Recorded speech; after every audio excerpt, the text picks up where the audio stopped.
भूख लगी है। आ की बना रहे हो मम्मी? जी मेरे प्यारे बेटे आज मैं ना अरबी दे ना पराठे बनाने लगी हां। अरबी दे पराठे अरबी दे पराठे बनाने लगी हां। अरबी प्याज ते अरबी ते ए प्याज। मम्मी मैं नहीं खाती अरबी, पता नहीं कैसे बननगे पराठे। अरबी प्याज दे पराठे माशाल्लाह माशा कभी खाएंगे तो फिर। और ये मैंने प्याज डाला ये है, अच्छे ना बने फिर। और ये धनिया और पुदीना, हरिया मिर्चा 3 पीसा, गरम मसाला ते सुक्का धनिया पीसा। माशाल्लाह बढ़िया। मी निक्की निक्की कोलियां कट्ठियां कीती। 1 चम्मच चिट्टा नमक, नमक काला भी हुंदा है? 1 चम्मच कुटी हुई लाल मिर्च। चलो जी ਹੁਣ ਮੈਨੂੰ ਨਾ ਮਿਕਸ ਕਰ ਲਗੀ। मम्मी ਜਿਹੜੀ अरबी ਵਿੱਚ ਸਖਤ ਹੈਗੀ ਸੀ ਉਹਨੂੰ ਫੇਸ ਲਿਆ ਜੇ? ਫੇਸ ਲਿਆ ਜੇ? ਜੀ ਜੀ ਹਾਂ ਜੀ ਅਲਹਮਦੁਲਿਲਾ ਸਭ ਠੀਕ ਹੈ, ਸ਼ੁਕਰ ਅੱਲਾ ਦਾ। ਹੁਣ ਮੈਂ ਹੁਣ ਨਾ ਥੋੜਾ ਜਿਹਾ ਨਾ ਮੈਂ ਮਸਾਲੇ ਨੂੰ ਨਾ ਅਰਬੀ ਨੂੰ ਨਾ ਥੋੜਾ ਜਿਹਾ ਨਾ ਕੁੱਟ ਲਵਾਂ ਵੱਟੇ ਦੇ ਨਾਲ। ਡੱਬਾ ਨਾ ਤੋੜ ਦਿਓ। ਡੱਬਾ ਨਹੀਂ ਟੁੱਟਦਾ, ਮੈਂ ਕਿਹੜਾ ਜ਼ੋਰ ਨਾਲ ਲੱਗੀ ਆ। ਉਹ ਕੋਈ ਲੋਹੇ ਦੀ ਹੈ, ਪਹਿਲੇ ਪੱਕੀ ਹੋਈ ਹੈ, ਬਸ ਆਵੇਂ ਹਲਕੀ ਹਲਕੀ ਅੰਮੀ ਕੁੱਟਣੀ। ਹੁਣ ਤੂੰ ਮੈਨੂੰ ਕਹਿੰਦੀ ਹੈ ਡਾਈਟਿੰਗ ਕਰਿਆ ਕਰ, ਵਾਕ ਕਰਿਆ ਕਰ, ਤੇ ਡੇਲੀ ਕਦੀ ਮੂਲੀ ਦਾ ਤੇ ਕਦੀ ਗੋਭੀ ਦਾ ਤੇ ਕਦੀ ਅਰਬੀ ਦਾ ਪਰਾਠਾ ਬਣਾ ਕੇ ਮੈਨੂੰ ਖਵਾਉਂਦੀ ਹੈ। ਇਹ ਮੇਰੇ ਮੋਟੇ ਹੋਣ ਦਾ ਰਾਜ਼ ਨਾ ਤੁਸੀਂ ਹੋ। ਮੈਂ ਘਿਓ ਨਹੀਂ ਪਾ ਰਹੀ ਨਾ, ਬਸ ਹਲਕਾ ਫੁਲਕਾ ਘਿਓ ਲਗਾਨੀ ਆ, ਬਿਲਕੁਲ ਹਲਕਾ ਸਾ ਘਿਓ ਲਗਾਨੀ ਆ ਉਤੇ। ਠੀਕ ਹੈ ਜੀ। ਮਸਾਲਾ ਮੇਰਾ ਮਾਸ਼ਾਅੱਲਾ ਮਾਸ਼ਾਅੱਲਾ ਰੈਡੀ ਹੋ ਗਿਆ।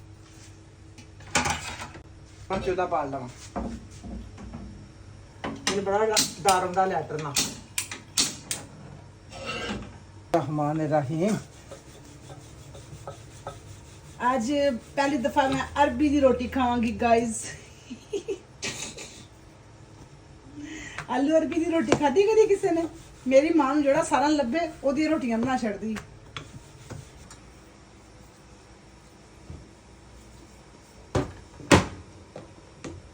ਹੁਣ ਰੋਟੀ ਦੇ ਉੱਤੇ ਮਸਾਲਾ ਲਾਣਗੇ, ਅਰਬੀ ਪਿਆਜ਼ ਜੋ ਚੀਜ਼ਾਂ ਸਾਰੀਆਂ ਬਣਾਈਆਂ ਸੀ ਉਹ ਵਾਲੀਆਂ। ਹੁਣ ਮੈਂ ਪਰਾਠਾ ਤਿਆਰ ਕਰ ਲਗੀ।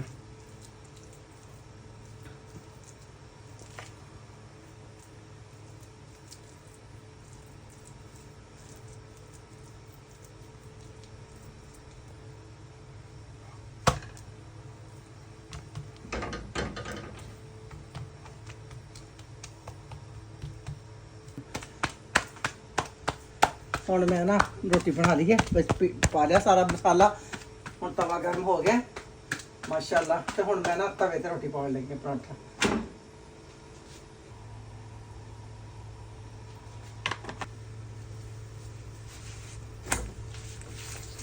ਮਾਸ਼ਾਅੱਲਾ ਮਾਸ਼ਾਅੱਲਾ ਕਿੰਨੀ ਸੋਹਣੀ ਲਾਲ ਹੋ ਗਈ ਇਸ ਪਾਸੇ।